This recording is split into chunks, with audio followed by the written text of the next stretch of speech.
Howdy folks, Tetsu here, down in the lower tiers where the power's low, but the battles are fierce. And today I'll be continuing my self-proclaimed quest to archive all the battles during the first 7U tournament, from which thereby I hope to bring life to the tier and possibly help it grow. So join me as we move on to match 13 of round 3. Our combatants this time will be Joseph Ferris 1 versus ArcticBreeze. This will be Joseph Ferris 1's first match in the tournament, while ArcticBreeze has already faced off against YBW in round 2, managing a 2-1 victory. Regardless, their skill should be witnessed here today by both myself and you the viewer. If you happen to enjoy the video, I humbly request you click that like button. Also subscribe and click that bell if you want to be notified for later uploads. Working together, we can bring more attention to this fascinating metagame. With all that said, let's begin. Alright. Match 13, game 1. Let's play lead metagame. Meowth coming from Joseph, and Arctic sends in a Tentacool. Quickly switched out into Ivysaur as Thunderbolt connects. Golbat coming from Joseph, which is switched into a Sleep Powder. And Body Slam coming from Ivysaur, doing a little bit of damage as Arctic goes to their Charmeleon. Golbat is still asleep, but next turn it wakes up. Quick wake up this time. Goes for a double edge after Charmeleon does a slash. Another slash from Charmeleon. Do we see Hyper Beam? No, we see a rest coming out. Charmeleon still going at it, trying to keep up the pressure. Joseph switches to Cubone. Do we see a counter? Ivysaur switched in, but no, it is a Body Slam. But the paralysis works! Awesome. Ivysaur goes in as Golbat is switched in to tank a Body Slam. Charmeleon goes on the attack as Golbat wakes up, but goes right back to sleep. Arctic tries to go for a Fire Spin. And Cubone is switched in again, tanking a Fire Blast this time. Very well played by Arctic. Tentacool is switched into a Slash this time, as Arctic then switches to their Tentacool to tank a Surf. Cubone is going to be sacked by the look of it.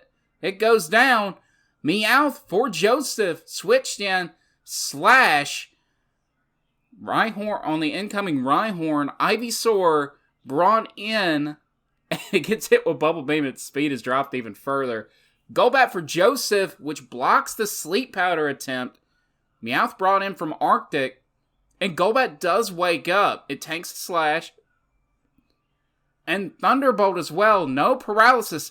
But that double edge is going to put Golbat within range. But it does not, and it does not break the speed tie. And it goes down. That is unfortunate. Hitmonchan is brought in by Joseph. And Arctic switches to their Ivysaur. Hitmonchan taking the chance to get a sub up, which is quickly taken down by Ivysaur. And it looks like Joseph is going to try to fish for the paralysis turn, hoping for it. But unfortunately, it does not seem like it's going to be a thing. But they go for submission, dealing a little bit of damage to Ivysaur before Hitmonchan goes down. That is unfortunate. Charmeleon goes for Swords Dance and is immediately put to sleep. Joseph was hoping for that paralysis, and unfortunately that hope did not pay off. They switched Tentacool into Rhyhorn, and it gets taken out. Meowth for Joseph goes in, goes into Ivysaur, which was switched in for Rhyhorn. Arctic goes for their Hitmonchan. A crit Body Slam actually paralyzes Hitmonchan, but agility went off, and Joseph loses Meowth to a +2 speed Hitmonchan submission. Charmeleon, now out, wakes up as Rhyhorn goes for the Earthquake. It survives, but he goes for the Body Slam, gets a crit, but not a paralysis, and the first match goes to Arctic. Alright, on to game 2. Let's play lead metagame. Meowth once again from Joseph and Tentacool by Arctic. Predictably, Ivysaur was switched in once again as Meowth is actually put to sleep, but Ivysaur has been dealt a ton of damage over 2 consecutive turns. Charmeleon switched in from Joseph, tanking a Razor Leaf. Rhyhorn tanks a Body Slam upon entry from Arctic. Tentacool is once again just purely sacked, so Hitmonchan can get in. Excuse me. Charmeleon for Arctic. Cubone brought in, and it gets taken out by a crit Fire Blast. Oh, gosh dang it. Golbat brought in, does a double edge, counter connects from Charmeleon, and what? Mega Drain goes for it.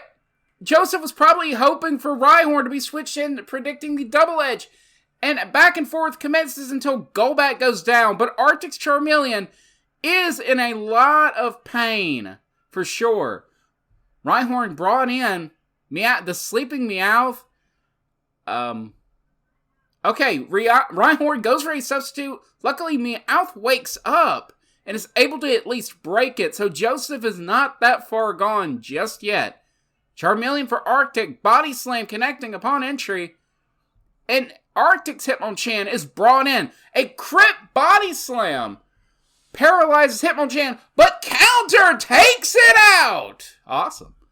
And Charmeleon goes for that two times attack and uses Flamethrower. Body Slam does hit. Rhyhorn is paralyzed, and it is parried. Flamethrower connects, but unfortunately it breaks through, and Earthquake takes Charmeleon out. Nice try. That means Arctic wins, going 2-0. Well done. So, what did we learn? If this isn't a great example of why rest is not a thing in 7U, then I don't know what is. The fact so much ground was given over 2 turns in such a passive way is really hard to justify down here. One could argue that you could stall out certain mons with the move's use, but 1 crit is all it would take to make that idea moot. Maybe there is a way to make it work, but it would require a lot of playtesting. With the match over, ArcticBreeze will be heading on and continuing into the WB, while Joseph Ferris 1 will be heading down to the LB. We'll be catching up with them again later, I'm sure, and if you happen to enjoy the video, why not join in on the fun? I've got all the necessary links down in the description, from the resource hub to the Discord. Hope to see you there, and until next time everybody, take care.